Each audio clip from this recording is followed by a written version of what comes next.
Welcome to the Slop Farm. Enjoy the video.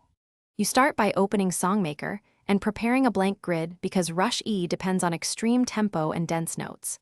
Set the instrument to piano and choose chromatic so every semitone is available.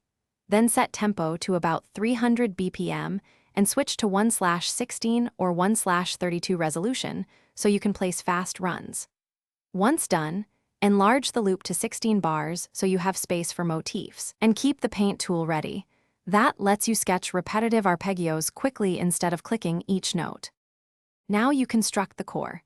Lay down a furious right-hand line using tight ascending and descending runs, placing notes every 1/32 or 1/16 step so the riff sounds continuous. Simultaneously, create a left-hand ostinato of 3 or 4-note repeating patterns, staggered across octaves to keep momentum. Once a measure works, duplicate it and transpose or shift a few notes for variation. Use occasional rests to emphasize accents and let the ear breathe. Make sure velocity-like contrasts come from spacing and octave choice because SongMaker lacks dynamics control. Finish by playing the full loop at your target tempo and listening for muddy clusters where many notes collide. Remove or re-octave those to preserve clarity.